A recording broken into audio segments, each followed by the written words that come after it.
Hello, everyone, and welcome back to Dugout Daily. I'm Charlie, and I'm joined by Bernard. How are you, mate? I'm fine, mate. Pleasure to be on as usual. Yeah. We'll get straight to it then. City nil, Sporting nil on the night, 5-0 on aggregate. What was your thoughts on the game overall? Yeah, well, I say he should have won really on the night, but obviously they got away with the pride intact, and I suppose we didn't get any injuries, and a couple of young lads had a run out, so we have to be philosophical and put it down as a satisfactory night for both teams. Yeah, definitely. We'll get to of course, 0-0 on the night, 5-0 on aggregate. As we said in the sporting match reaction for the game in Lisbon, it was all over after the first leg. Let's be honest, Sporting, there was no chance of them scoring 5 in Manchester on Wednesday night. So we'll get to the City team then. The team looked like this. So it was Ederson in goal, a back four of Egan Riley, Stones, Laporte and Zinchenko, with Fernandinho, Bernardo and Gundogan in the middle, with Jesus, Foden and Sterling as the front three. What was your thoughts on the City team, Bernard? Yeah, you don't even have a graphic for poor Egan Riley there, do you? Poor man.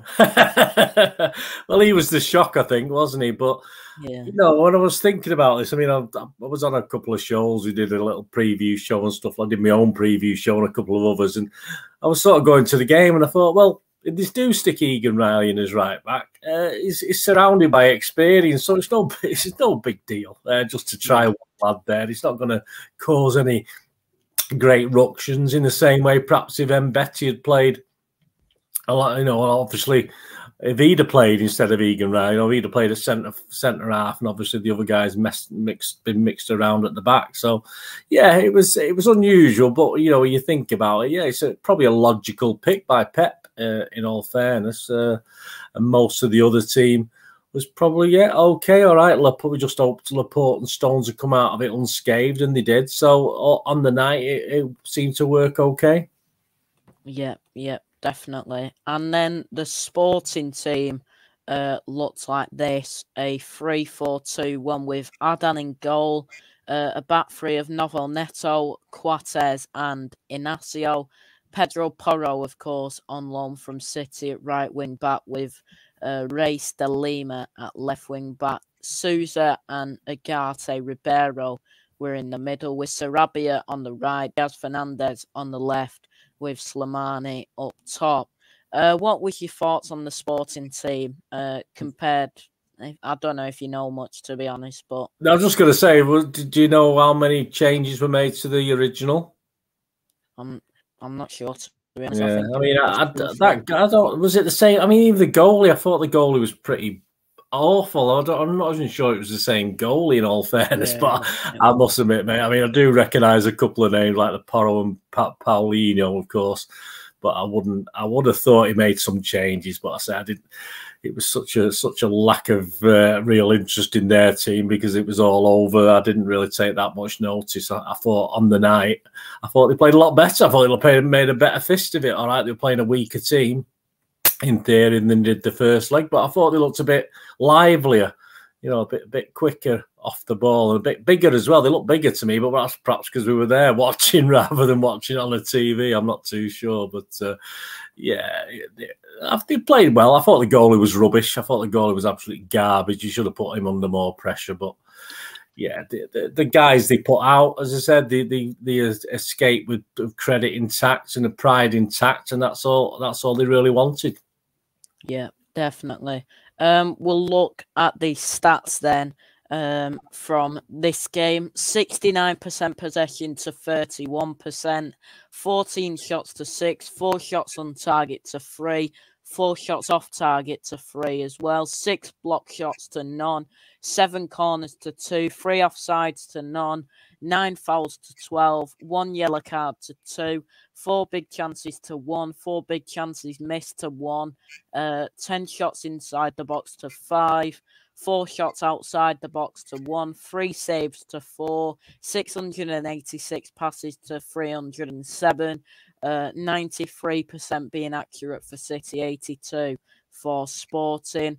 82% successful long balls for City to Sporting's 41%. 24% successful crosses to none for Sporting. 70% successful dribbles to 50%. 92 times City lost possession to Sporting's 89. 48 duels won to 31. 7 aerial duels won to 5. 11 tackles to 15. 10 interceptions to 11.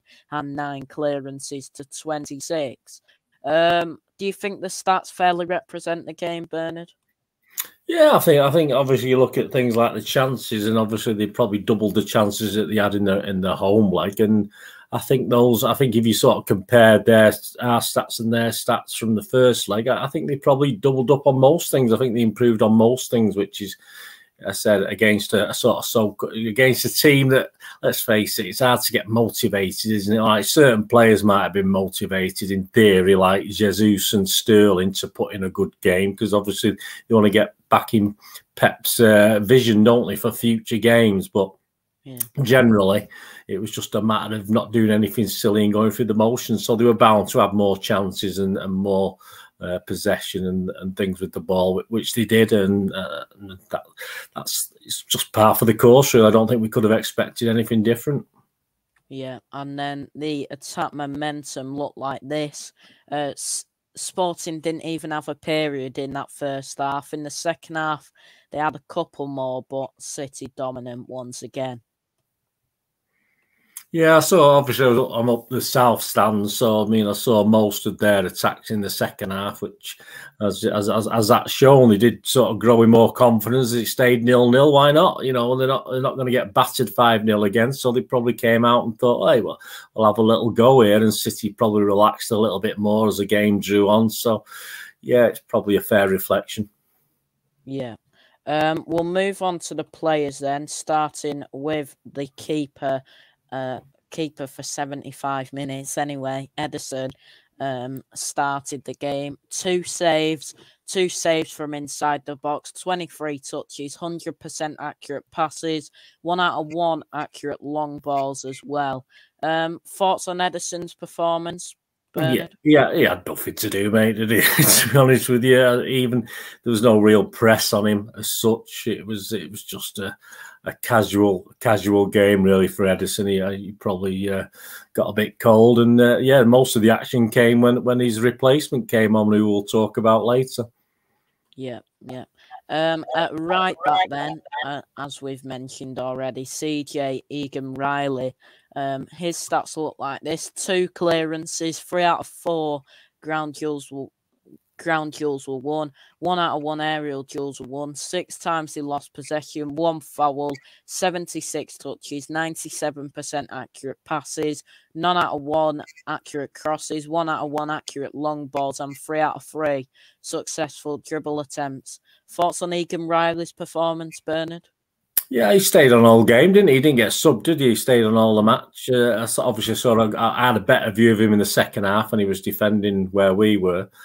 Big lad. Whether he's got that, he doesn't look a typical Pep player to me. He's neat and tidy, which is fair enough, but he's not going to go rampaging up the wings, is he? He's not going to do that, which even to some extent Walker perhaps doesn't do anymore that he used to. He doesn't seem to do that much now. So as a dedicated right back, he certainly didn't let himself down. He didn't let us down. I thought he had a very neat, compact game, steady.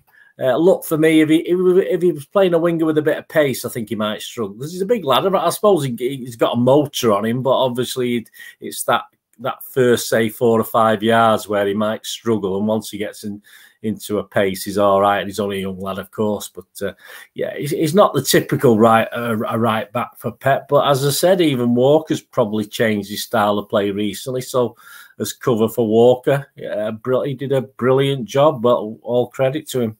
Yeah, definitely fair play to him. At centre back then, next to Egan Riley was John Stones.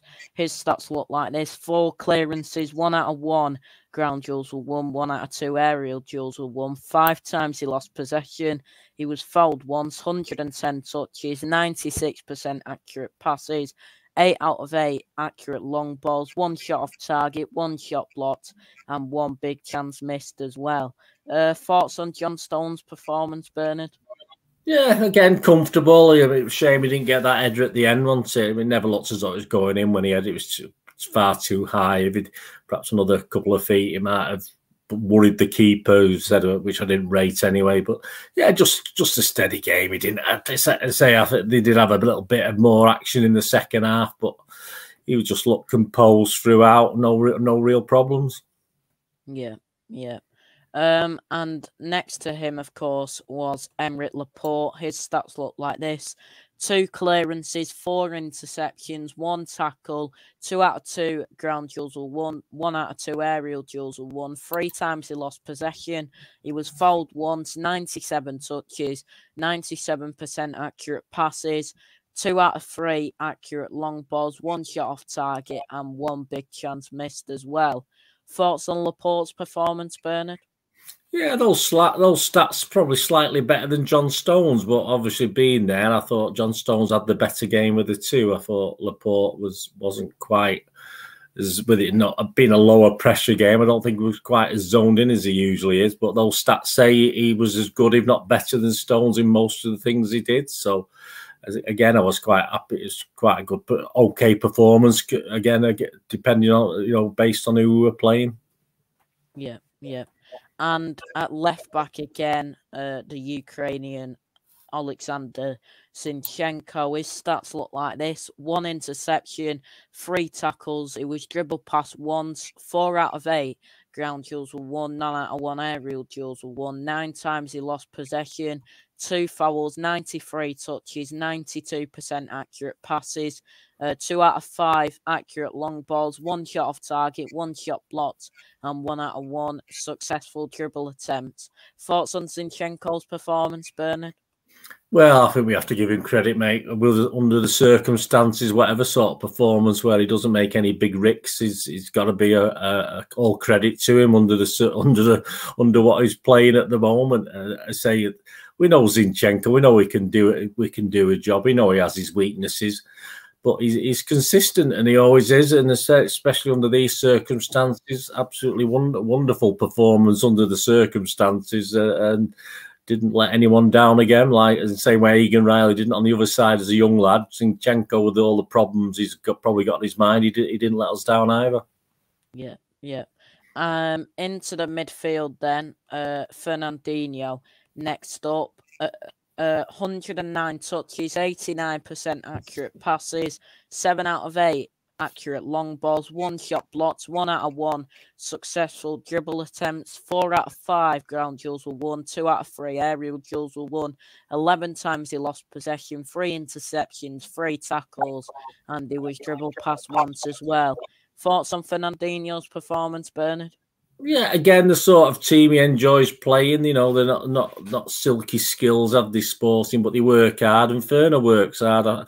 I've seen reports that have been put out. Is it Sam Lee causing problems again, saying he's not happy, and the other players say he should be playing more, and all this garbage. I don't know where they get this stuff from. I mean, I'm sure Ferner's totally happy, and he's playing as many games as he should be playing. In all fairness, I don't think Pep's doing anything wrong. So it's just more rubbish to try and upset City. As I say, I think it came from the Athletic, didn't it? This rubbish. So.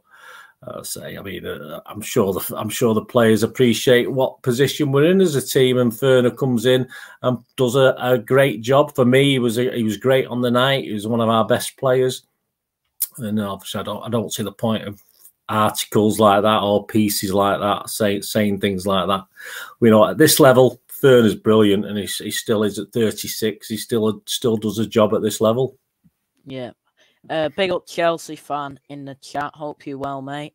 Some stats and quotes then from Fernandinho. A start being Fernandinho made his 100th Champions League appearance on Wednesday night. His debut in the competition came in September 2006, over 15 years ago. He reacted to this. I'm so proud of that, so grateful for both teams I've played for. A great achievement for me, and I thank my teammates. He also said, I was okay versus Sporting. I'm so happy to play tonight, and I hope I can play more minutes. Future beyond this season, who knows? God knows. And he also said on the academy players, they've been training with us, know exactly what they have to do. They felt really comfortable. I'm so happy for them, especially CJ, for making his Champions League debut. I hope they play more often. On to Bernardo Silva then, next up. 33 touches, 96% accurate passes, none out of 1 accurate crosses, 2 out of 2 accurate long balls, 1 out of 2 successful dribble attempts, 2 out of 4 ground duels were won, 5 times he lost possession, and he was fouled once as well. Thoughts on Bernardo's performance, Bernard? Yeah, I mean, he was only on a half, wasn't he? He was only on the first half. Yeah. Quiet for him. All right, he's playing. Obviously, he played against some. But you know, if Bernardo couldn't get up for it, which he couldn't, it just shows the sort of how difficult it was to get motivated for this one. If Bernardo can't get motivated, he didn't do anything wrong. A couple of okay touches, a couple of things, but very quiet. And as I said, I think that reflects on just how the game was, as from a City point of view. The fact he was very quiet. Yeah, definitely. And next to him was, of course, Ilkay Gundogan. His stats look like this: 70 touches, 93% accurate passes, 3 key passes, 1 out of 2 accurate crosses, 1 out of 2 accurate long balls, 1 big chance created, 2 out of 3 successful dribble attempts, 6 out of 9 ground duels were won, 1 out of 1 aerial duels were won. 8 times he lost possession. He was fouled 3 times and 1 tackle as well. Thoughts on Gundogan's performance, Bernard? Yeah, without KDB, we sort of rely on Gundogan to do the work, don't we? Get the work around that middle and do the simple things, the occasional nice thing, nice thing. But yeah, as I said, he just played a good role, enjoyed himself without really setting anything alight or creating anything fantastic. Just a good steady performance from Gundo, I think. Yeah, definitely. Into the front three then. Next up being Gabriel Jesus. His stats look like this: 1 shot on target, 4 out of 5 successful dribble attempts, 65 touches, 91% accurate passes, none out of 2 accurate crosses, 6 out of 9 ground duels were won, 1 out of 1 aerial duels were won, 10 times he lost possession, 1 foul, he was fouled once, 2 offsides, 1 clearance, 1 interception, 1 tackle, and he was dribbled past once as well. Thoughts on Jesus' performance, Bernard? Well, certainly better than the Peterborough game, where he wasn't very good at all. He could have, I mean, how that thing in the first half wasn't a penalty is beyond me. I assume there's an apology in the post, because I mean, he just got barged in the back. I have no idea. VAR didn't even get involved. I don't think. Obviously, I was there, so I don't know if it did. There was even a mention of it. I mean, did you see that? I mean, was it as obvious as it looked on to me in front of us? That barge in his back. I've not seen it. I mean, I did see some brief highlights. It just looked as bad on the highlights. He just literally got barged from behind. It wasn't even a shoulder charge; it was from behind. But yeah, that's how it goes. And of course, that goal he scored. Just a little bit. I think he probably was just offside, which obviously we always used to laugh at Gabby getting offside, didn't we? So it could have been a really good night, but it ended up an okay night. He didn't do anything wrong to make Pep think, "Oh, I'm not sticking him back in the team anytime soon." But again, with the rest of the team, he wasn't quite, just didn't go to that certain level. It was just a certain level. He did fine, and as I said, he should have a penalty. He did score a goal, but it was disallowed. So if those things had gone right, it probably would have been a good game for him. But he sort of just missed out again, I think. Yeah. Some news as well from Jesus today. The international teams have been announced in South America, and Jesus has not been called up for the upcoming World Cup qualifiers. Do you think that's a good thing for us? Maybe a bit of a rest for It's a him good thing before. for us, but I mean, he's always been a regular, hasn't he? I don't think there's any other reason than the fact he's not been playing much. That could be the reason. But he's been injured. I mean, it's not. He's not that he's been dropped for a few weeks. He's been injured, hasn't he? And he's obviously struggled to get back in the team when he's come back.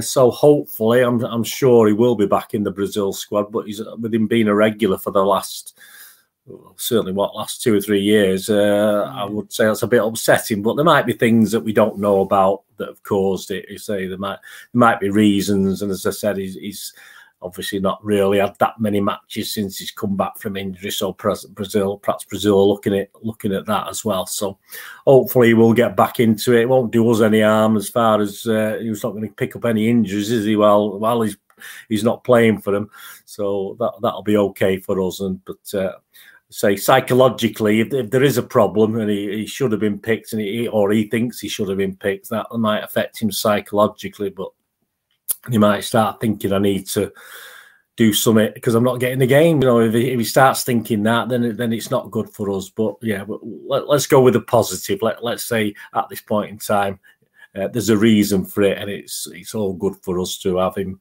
fit and in the squad. Yeah. Next up then, Raheem Sterling. His stats look like this: 1 shot on target, 1 shot off target, 1 out of 4 successful dribble attempts, 2 big chances missed, 42 touches, 93% accurate passes, 3 key passes, none out of 2 accurate crosses, 1 out of 7 ground duels were won. He lost the possession 12 times, 2 fouls, 1 offside as well. Thoughts on Sterling's performance, Bernard? No, we're getting back to the normal, mate, aren't we? We're getting back to the sort of half-hearted sort of efforts. Well, I'm sure he is making efforts, but what he's producing is half-hearted. You know, that chance he got, he tried. You know, I think we were saying at the United game, weren't we? When we got in the box, we were smacking the ball. You know, so Sterling took that into the box and just smacked it rather than try to chip and wait for the goalie to do something and then try and chip him. Perhaps if he just wellied it first, you know, as first opportunity he got, it would have been better. And that's the thing. And he didn't really. He had a pretty awful game. I think it was my lowest mark of the night when I did the ratings. And he's back to what we were seeing, you know, a month or two ago. You know, after a little, you know, he sort of raised his game a little bit, or seemed to be coming back to some sort of form. And that's just, you know, last couple of games he's played, that's just sort of knocked it all on the head again now. Yeah. And the final starter was Phil Foden. His stats look like this. He went off at half-time. 1 shot on target, 1 out of 1 successful dribble attempts, 37 touches, 80% accurate passes, 2 key passes, 3 out of 3 accurate crosses, 1 out of 1 accurate long balls, 2 big chances created, 3 out of 5 ground duels were won, none out of 1 aerial duels were won. 8 times he lost possession, 1 foul, he was fouled once, 1 interception and 1 tackle. He also had 100% tackles, 100% shot accuracy, 100% crosses completed, 100% take-ons completed, and 100% long balls completed as well. Thoughts on Foden's performance, Bernard? Yeah, again, just got a half, but I wouldn't, you know, I didn't think, oh, Foden's had a great half. I was surprised he played it, you know, I'm surprised he was in the starting 11. I thought he might have given him a rest from that start, just kept him on the bench and brought him on. But based on those stats, he was fine. But again, I don't think that's based on lots and lots of moves and passes and dribbles and shots, is it? So, yeah, I mean, you know, if someone has one shot in a game, that's 100%. You know, on target, that's 100%, isn't it? So, yeah. I think he was all right. Don't get me wrong. He played well within an average City performance. So yeah, he didn't say. I didn't expect him to play. He did, and he didn't. He played okay. Yeah. Big up Luca in the chat as well. Hope you're well, mate. And then on to the substitutes. Another player who's come through the academy, James McAtee. He came on at halftime, 37 touches, 81% accurate passes, 2 key passes, none out of 1 accurate crosses, 1 out of 1 accurate long balls, 1 big chance created, 4 out of 5 successful dribble attempts, 7 out of 8 ground duels were won, 8 times he lost possession, 1 foul, he was fouled twice, and 1 tackle as well. Thoughts on McAtee's performance, Bernard? Well, he didn't look out of place, did he? He didn't look out of place when he came on. I remember that the great through, but did he play the ball for Jesus to score? That was a little chip, a little sort of got his foot under it and sort of chipped it up. I think he did a couple of those where great passes, just classy, and he just did the normal stuff. And he's got the capability of doing routine stuff, but he's got the capability of finding a player as well, or producing something a little bit special in a sort of junior KDB way, where he can look for something happening in the box and plant the ball in the right spot. So yeah, seamless. You wouldn't have thought he wasn't a regular first team squad player. All right, perhaps not one of the first names on the team sheet, but he just slotted in nicely. Yeah. And next up, a player who has been regularly starting this season, Riyad Mahrez. His stats look like this: 1 shot on target, 3 shots blocked, 1 out of 2 successful dribble attempts, 38 touches, 92% accurate passes, none out of 3 accurate crosses, 2 out of 5 ground duels were won, 7 times he lost possession, 1 foul, he was fouled once, and he was dribbled past once as well. Thoughts on Riyad Mahrez's performance, Bernard? He livened it up when he first come on, but I don't think he sort of kept that up. Obviously, he went on that little run and then he lost it and it rebounded, and I think we had a chance, didn't we? I think something happened anyway. But yeah, so he livened it up. But obviously, I think as we accepted it was going to be a 0-0 or we might nick a goal, he was fine. But obviously, he dropped to the level of most of the other City players, I think. Yeah. And next up, then, the main man, Scott Carson. Next up, he was on for 17 minutes. He made 1 save, and it was a very good save as well, to be fair to him. 1 save from inside the box, 6 touches, 100% accurate passes, 1 out of 1 accurate long balls as well. Thoughts on Carson's 15 or so minutes on the pitch? Yeah, well, he got a couple of songs sung about him, which so that was pretty good for him, and I think he enjoyed it. He didn't give us a wave though. I mean, they were trying to get him to give us a wave. He didn't do that, the miserable bugger. But yeah, as you said, that Paulinho, wasn't it? He broke through, and yeah, he possibly should have scored, but Scott Carson did everything right, just made himself big, and Paulinho couldn't get it over him, around him. So a great little save. He got a kick for it as well. He got he was fine. I knew he'd be fine, and the other guy was a bit of a coming together, of course. But no, what can you say? I mean, that was probably certainly the best save of the game, because Ederson didn't have anything to do. So It was nice. I'm sure he loved it as well. I mean, there's nothing worse than coming on for 17 minutes and having absolutely nothing to do, or making a mistake and letting a goal in. So he'll love that. I mean, he'll live on that. He'll live on that now for a long time, and it's great to see. Of course, you got your Egan Riley and you got your Scott Carson. You got the 2 extremes, haven't you? So brilliant. As I said, if he'd been on the pitch longer, he might have got my man of the match. But obviously, I'm not going to give it him for 17 minutes. Yeah, you can't blame you for that either. And finally, actually, we got some stats on Carson, even though he was on the pitch for 15 minutes or so.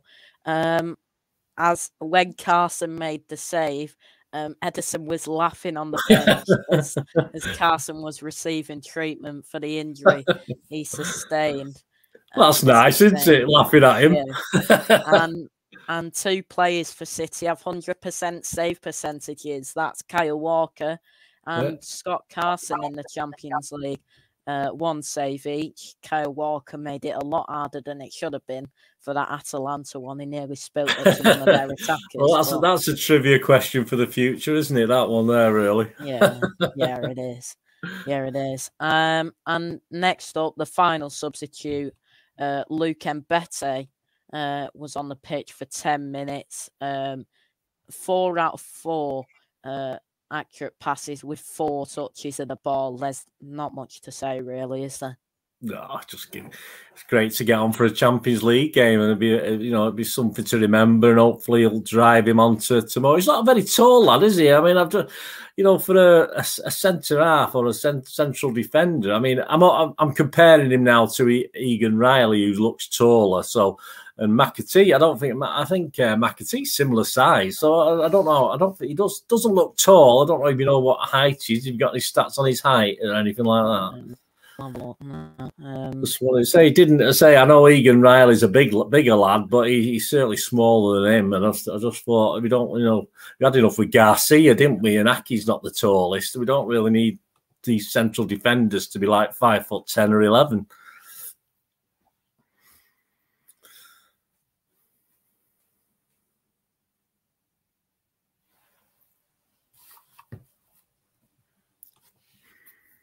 You found anything on him?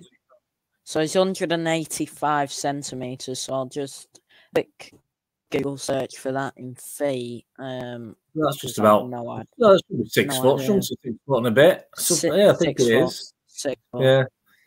Yeah. So I say Egan Riley must be a big lad then. So as I say, I don't. And Betty, I assume he's still growing. Is he 19? How old is he? About 19-ish. 19, I think. So he's still. I mean, it's like me. You wouldn't believe it. I mean, I'm just over 6 foot, but I was about 5'8" till I was about 18 or 19, and then I just sprouted the last 3 or 4 years. So he might grow another couple of 2 or 3 inches yet. Egan Riley's actually 183 centimeters, and Beto is so it's probably is it 30 in a foot? It's 30 in a foot, isn't it? 30 centimeters in a foot. Like that, yeah, I think so. Yeah. So just a bit over 6 foot, I assume. Yeah, they're both 6 foot, I think, and Beto 6.006 or something like that, and Egan Riley's 6.003. So there's not much in it, but and Bete slightly edges that one. We'll move on to the manager then, Pep Guardiola. Did he get it right? Yeah, I think so. I think he got it right on the night. I won't say he was brave putting Egan Riley in, but it was nice. It was a nice touch. And as I say, the more you think about it, and as I say, you were look, because I thought he confused it a little bit, because I thought he was going to make use of the 3 guys that were on the bench in the Derby game, and I thought he was going to use them. But obviously, Egan Riley, he sort of brought that up from left from sort of, he was a total surprise, but on the basis of it, a good pick. I don't think he did much wrong with the team, Pep. He gave guys a go who needed a go. He gave guys minutes. So yeah, and tactically, yeah, we should have possibly won on the night, 1 or 2-0, but it just wasn't meant to be. Yeah. Some quotes from Pep then, as usual. On Fernandinho's future, he said, "We see at the end of the season. He knows it's still 2 or 3 months ahead. He'll sit with the club and they'll make the best decision for the club and him." He also said on Egan Riley's performance, CJ played really good. He didn't miss one ball. He's a 7 out of 10. Nothing exceptional in everything, but that's a good sign in a defender. He doesn't make mistakes. He also said on Scott Carson, he deserves it. He's so important to us in the changing rooms. He helped Edison and Stefan be calm. He also said on the quarterfinal place, it's a good sign. Before never counts. People didn't care what we were last decade, step by step. City grew, and many years we were qualifying for the last 16. Now again in the quarterfinal, the best 8 teams in Europe. He also said, I learned to enjoy when I qualify for next season, quarterfinals, enjoy. When you qualify for the last 16, I know how difficult it is. When you go through difficult, congratulate everyone, focus on the Premier League and see the draw. which is on Friday as well. On McAtee, he said quite calm and a guy who is in a good direction. He got minutes in the second half. He has played previous games. He knows the rhythm. He has the quality, but has to understand the position a bit better. He also said Scott Carson made the biggest save. And finally, people listen to Carson when he speaks as one of the most experienced members in the squad. We'll move on to Sporting then. How do you think they played, Bernard? Yeah, I thought they played all right on the night. As I said, it's still a little bit leaving the foot in a couple of times. I think they got 3 yellows, didn't they, in the game? So they still saw that side to them in Lisbon, didn't we? With they're quite capable of getting stuck in and leaving a foot in and giving them fouling. So, I mean, I'm just glad that obviously we didn't pick any injuries up. That was the most important thing for us. Yeah, they're all right. I mean, they've got a hard task, haven't they? In Porto are 6 points ahead. They played the same games. They both got 9 games left, but 6 points over 9 games in the Portuguese league. They're going to virtually have to win every one to stand a chance of regaining the title. So, as I said, I thought they probably might have rested some guys yesterday, but they have a semi-final second leg to play as well, and they're behind in that to Porto as well. So it could all turn bad for him over the next few weeks. But yeah, they looked all right. Certainly made a better fist of it than did the first game. Of course he did, but that's again partly because of the team City played and our lack of motivation, unfortunately, which is always going to happen. You can't just turn yourself on for something like that. It's so difficult. Liverpool and Milan. I mean, I know they're a stronger team, but you're 2-0 up. Even at 2-0 up, it's hard to get yourself motivated. Obviously that can backfire, but at 5-0, it was just too easy. But yeah, sports, I don't want them. I don't particularly care for sport. I didn't particularly care for the fans. I thought they were a bunch of nutters. I didn't like the fans again. But don't get me started on the fans. A couple of seats went flying past me head. One of them hit me. God knows what happened. Bits of seat was ripped out. I've not seen any comments by City about it, but there was stuff being thrown and things. It's obviously City fans are throwing it back, but it wasn't the City fans who started it, that's for sure. So I don't really want to do anything because I don't like the fans now. So I hope they lose everything. But then again, Porto are probably the same. Benfica will probably be the same. So it is what it is. Yeah. On to the referee then, Halil Umar. How do you think he did, Bernard? I thought it was crap, mate. I thought it was absolute garbage from that first decision on Jesus. He was just rubbish. I mean, I say he carded when he perhaps should have let things go, and he didn't when he should have carded. I think he's one of the weaker European referees. Reading a bit about him beforehand, etc. So I'm not impressed with him at all. No, definitely not. Next up, the fans.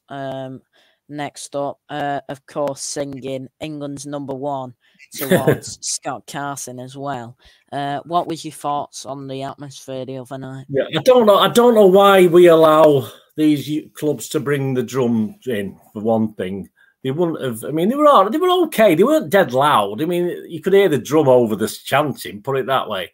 And the actual drum, if they hadn't had the drum there, they wouldn't have been, as organised with the songs, because that's what a drum does. And I can't understand the logic of why we give these European fans the benefit of someone bringing something in to help them create an atmosphere. I don't understand it. It didn't matter with 5-0 up. Of course it doesn't. All credit to them for selling. I think they sold out the allocation. I couldn't see the third tier, obviously, but they seemed to be all there. But I just don't understand City. We get treated like muck when we go abroad, and you got literally. I remember the United game. Any City fans standing on a seat, automatically the stewards were there telling them to sit down. The Lisbon fans, the Sporting fans were at it all game. No one goes in and tells them to sit down. If we do that over there, we'd be chucked out. I'm sorry, it's just wrong. We get treated despicably abroad, and the way we treat their fans over, and the disrespect they show us as fans as well, with doing these things to the throat and all this to guys. And yes, of course, City fans are going to answer them back, but at the end of the day, they're only sort of answering back what these idiots are doing in the Sporting side. So it does really anger me you know, from allowing a silly. It might seem a bit petty about a drum, but I'm sorry, I wouldn't give them any advantage whatsoever. If that's a crucial game, you're giving them an advantage, aren't you, by allowing them to do that atmosphere-wise, you know, to get behind their own team. I mean, you need every... What happens when we go, bro? We get stuck up in the third tier most grounds. We don't get anywhere, you know what I mean? So our City fans are treated like muck, and the English fans in general are treated like muck, probably because of all the trouble we've had over the years, of course. We're still paying for that now, 30, 40, 50 years later. But that's not the point. Their fans get treated very well at our places, and at the Etihad, because that's what we're talking about. And it winds me up, mate. It just does wind me up, because they're horrible. Most of those young lads, and even our older guys, they're just horrible. They're just nasty. You know, we'll see you outside and all this garbage. You know, behave yourselves. You know, it's absolutely pathetic. If we went over there and did that, you know, we'd be the police would be in baton charging the fans. It's absolutely ridiculous. And I'm not going to carry on, because I will carry on. I don't want to. I'm not very happy with any most European fans who come to the Etihad, and most European fans. It probably most English grounds, won't it? It'll probably be the same at most English grounds with this, that they get away with murder. And certainly with our police, they don't seem to care less. They just let them do what they want. Yeah, definitely. So as you can see here, the first and second tier both sold out, but there was quite a few empty seats in the third. So right, I can't really tell. With the but you're 5-0 down. All credit to him, but as I said, I've no real respect for the fans, because I just think a lot of them were thugs. I mean, it's not a minority; it's a lot of them. You know what I mean? It's quite, you know, in a 2,000, say there, it's probably 400 or 500 acting like total idiots. You know, that's not a minority. That's a big. It is a minority, but it's a large minority. Yeah. We'll ask you for your man of the match then, mate. Who are you going to give it to? Fernandinho, I think he was way and above. I've seen other people give him as well, and I think based on the match, he was outstanding. And as I say, it's sort of level of a game he can fully do his best in, and this is why it annoys me a bit when you get these articles that you know, he should have more minutes. Yes, but that, you know, it's the level of team we're playing, it's the level of the competition that's where Ferner is perfect at the moment. And yes, if Rodri got injured, I wouldn't have any qualms of Ferner coming in and playing that role for the rest of the season. Of course, I wouldn't, apart from maybe knackered after a few games. But you know, you just got to move on. You've got to move on. He's not the answer to the question now, but he's there. He's there as a fantastic squad player and a great servant of the club, and that's brilliant, and that's what it should be. Yeah. On Monday night, then, Crystal Palace away. How are you feeling for that game? Yeah, well, I've never been to Palace before, so it's my first trip for me to go down there, and it's going to be a difficult game. They'll be up to do the double over us, won't they? There's no doubt about that. I will worry if they go a goal up. If they score a goal, I'll be very worried, because we don't seem to do very, very well when we go goals behind. The best we could hope for is a draw, but even they've been thin on the ground. I think the Arsenal game's the only one where we came from being a goal behind and won it this season from memory. I know we haven't lost many games anyway, but that's the only one I can remember where we actually won it. Obviously, Southampton, we drew it, stuff like that. It will be hard, but as Pep said, they're all cup finals now, so he'll play his strongest team. We've got the FA Cup after that on the following Sunday, haven't we?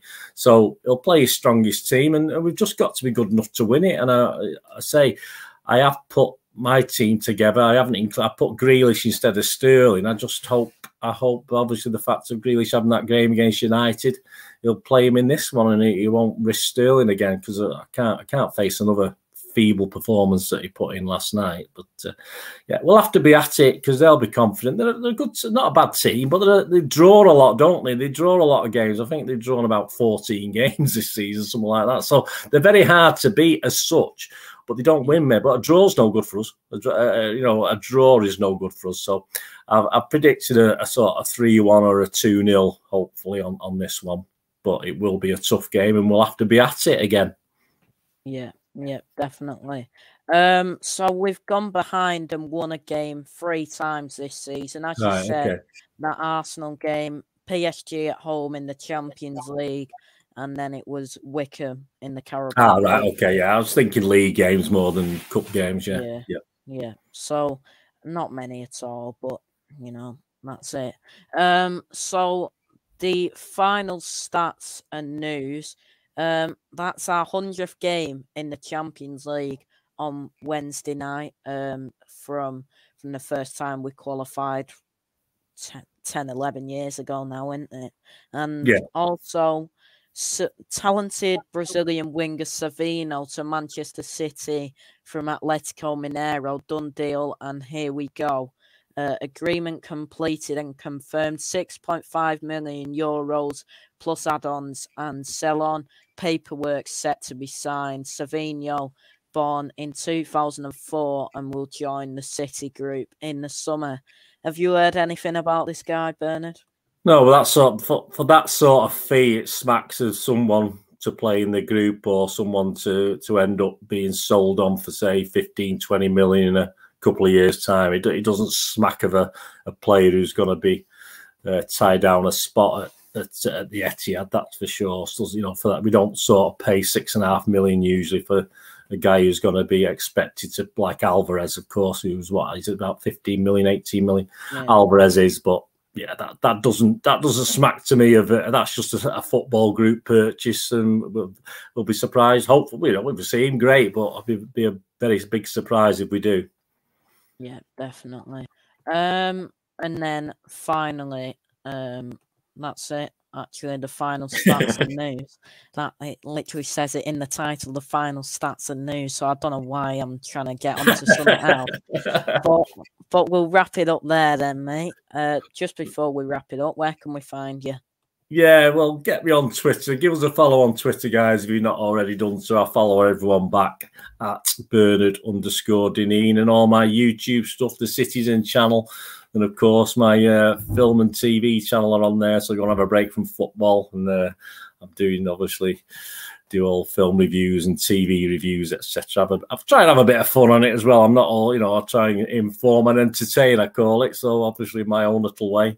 And, of course, all the City stuff, City past, present, and forever, as we say. So, much appreciated. So, get on that Twitter, and you'll get all the links to all my YouTube stuff. Thanks very much, mate.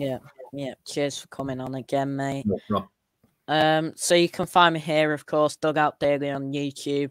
Also, hit the Apex on YouTube as well. Hit the Apex, the F1 channel. Dugout Daily, the football channel. You can find me at MCFC Hibs on Twitter and at Footy Away Fans. So, everybody, thank you all so much for watching. We're live again at 10:30 tonight for a review of the week as a whole in football. The news of Chelsea and Abramovich to PSG getting knocked out the Champions League as well. So, everybody, thank you all so much for watching. Please like, share, and subscribe, and we'll see you all later. Take care, and goodbye for now.